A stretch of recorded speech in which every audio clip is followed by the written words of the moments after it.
Ma'asyiral muslimin yang dimuliakan Allah Subhanahu wa taala. Ada seorang ulama yang dikenal dalam sejarah, seorang alim az-zahid al-abid, namanya Bishr al-Hafi rahimahullahu taala.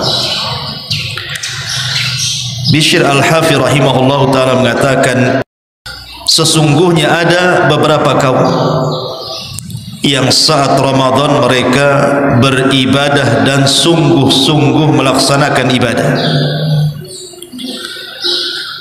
Tetapi setelah keluar Ramadan, mereka tidak sesemangat di bulan Ramadan dan tidak sesemangat ibadah di bulan Ramadan. Apa kata beliau? Maka seburuk-buruk kaum adalah kaum yang seperti itu. Mereka tidak mengenal Allah dengan sebenar-benar pengenalan kecuali di bulan Ramadan saja.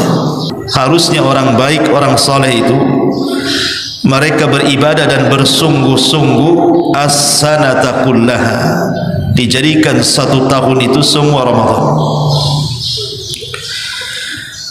Satu hari ada seorang laki-laki menemui Amirul Mukminin Ali radhiyallahu anhu, dan saat itu sedang berada di Idul Fitri, di mana Amirul Mukminin Ali radhiyallahu anhu mendapati di hadapannya itu banyak makanan, roti yang sangat enak sekali. Maka orang ini mengatakan, ya Amirul Mukminin, yaumu idin, hari ini hari Id, wa khubsun khashin, dan hari ini hari makan roti ataupun makanan yang lezat di hadapan kita. Maka Ali radhiyallahu anhu mengatakan, hari ini yang sedang melaksanakan Id, yang sedang berbahagia di hari Id adalah orang yang diterima puasanya, orang yang diterima salat malamnya, orang yang diampuni dosa-dosanya, orang yang berkah semua usaha di bulan Ramadannya, dan orang yang diterima amalannya. Hari ini adalah hari Id, besok juga ada Id. Setiap hari ketika seseorang tidak bermaksiat kepada Allah Subhanahu wa taala, maka dia sedang melaksanakan Id. Lihat bagaimana nasihat Amirul Mukminin Ali radhiyallahu anhu. Karena umumnya masyarakat kita ini memahami Id itu hanya sebatas pakaian, hanya sebatas makanan, hanya sebatas jalan-jalan dan begitu seterusnya. Makanya kita lihat kalau sudah mendekati Lebaran, keluarga antum sibuk, bah pasar bah, ke mall, toples belum ada isinya nih, baju anak belum dibeli, padahal bajunya satu lemari. Ini bukan Id dalam Islam ini. Kata Ali radhiyallahu an, Id itu orang yang diterima puasanya, orang yang diterima solat malamnya, orang yang diampuni dosa-dosanya, orang yang bermanfaat usaha selama Ramadannya, dan orang yang diterima amalnya. Itulah yang pantas melaksanakan Id. Anehnya, orang yang paling bahagia pula orang-orang yang justru mereka tidak melaksanakan ibadah. Saat Ramadan malas, saat Id paling bahagia pula dia. Makanya dijelaskan oleh para ulama seperti Al-Imam Ibn Rajab Al-Hambali rahimahullahu ta'ala mengatakan, Id itu bukan anda berpakaian yang baru. Id itu bukan orang yang berpakaian pakaian yang indah yang baru. Innamal idu liman ta'atuhu tazid. Sesungguhnya Id itu orang yang ketaatannya bertambah. Katanya Ibnu Rajab rahimahullahu ta'ala mengatakan, dan Id itu bukan orang yang mengindah-indah pakaian ataupun mengindah-indah kendaraan atau sekarang mengindah-indah rumah, tetapi Id adalah orang yang diampuni dosa-dosanya, di mana di malam Id dia sudah dibebaskan dari api neraka dan dosa-dosanya sudah diampuni Allah Subhanahu wa taala. Itulah Id, kata Al-Hafidz Ibnu Rajab rahimahullahu taala. Ma'asyiral muslimin yang dimuliakan Allah Subhanahu wa taala, Umar bin Abdul Aziz rahimahullahu taala, suatu ketika dia keluar pada hari raya Idul Fitri. Faqala fi khutbatihi, dia pun berceramah dalam khutbahnya, wahai manusia, kalian sudah berpuasa 30 hari, kalian sudah solat malam 30 malam, sekarang kalian keluar di hari Id meminta kepada Allah Subhanahu wa taala agar diterima amalan-amalan kalian selama Ramadan. Artinya Id adalah bagi seorang yang beriman, mereka berdoa kepada Allah Subhanahu wa taala selama 30 hari yang kita habiskan dengan puasa dan qiyamul lail, qiraatul Quran, berzikir dan begitu seterusnya. Di hari Id itulah harusnya kita berdoa kepada Allah Subhanahu wa taala agar amalan kita diterima. Makanya kebiasaan para sahabat, apabila berjumpa satu dengan yang lainnya, apa doa mereka? Taqabbalallahu minna wa minkum. Jawabannya juga taqabbalallahu minna wa minkum. Semoga Allah Subhanahu wa taala menerima amalan kami dan kalian. Maka yang menjawab juga sama, semoga Allah menerima amalan kami dan juga kalian. Itu harusnya disyiarkan. Justru doa yang seperti ini terkadang pula tidak disyiarkan, yang lain pula disyiarkan.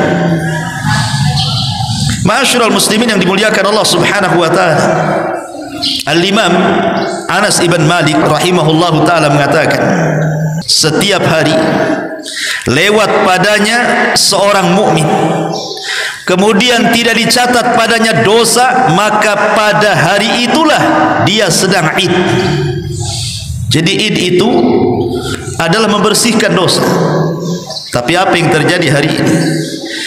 Justru ketika datang Id itu manusia seolah-olah keluar dari keletihan dia, kemudian bermaksiat kepada Allah Subhanahu wa taala. Berapa banyak coba saat Id terjadi ikhtilat di sana sini.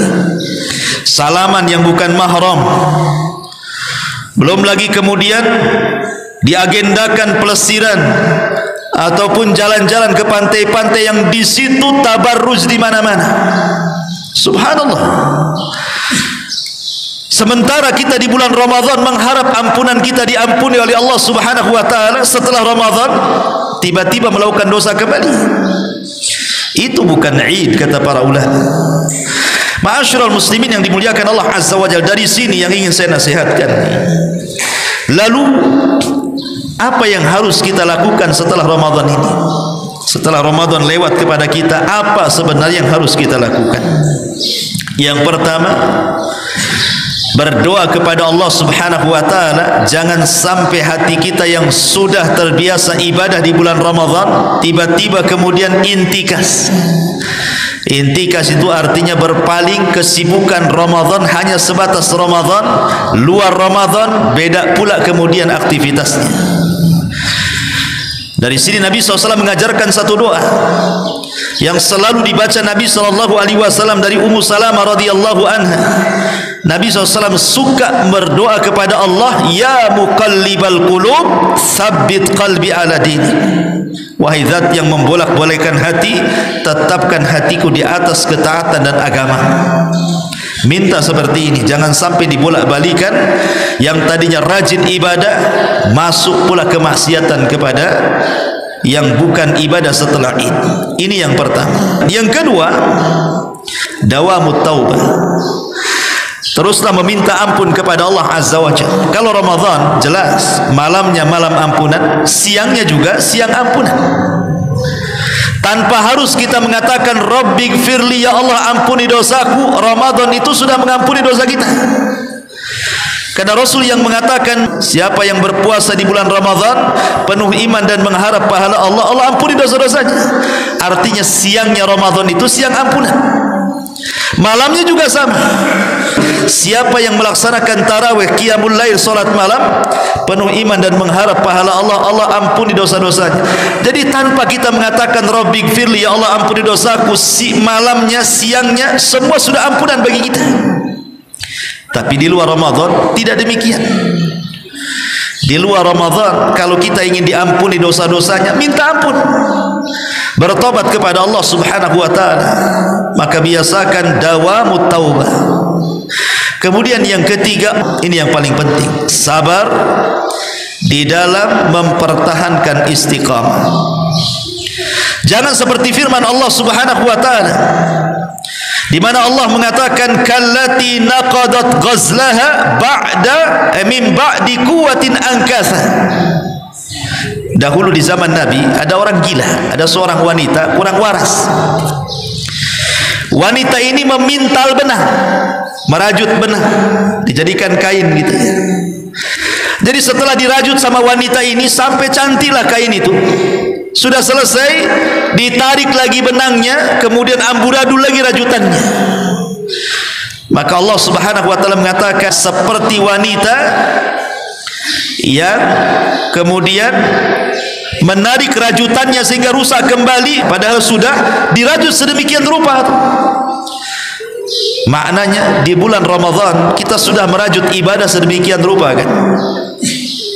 Puasa kita lakukan, solat malam kita lakukan, tarawihnya kita lakukan, baca Qur'annya kita lakukan, makannya kita atur, tidurnya kita atur, semua tertib di bulan Ramadan ini.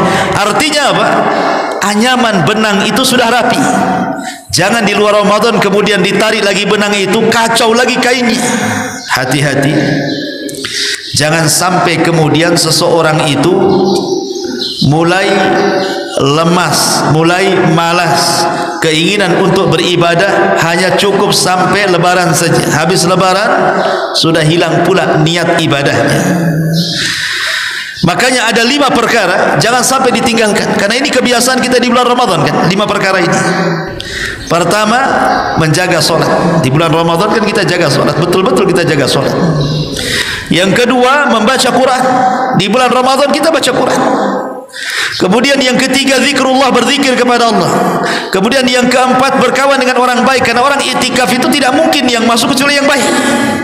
Kalau orang-orang tidak baik itu malas dia tinggal di masjid.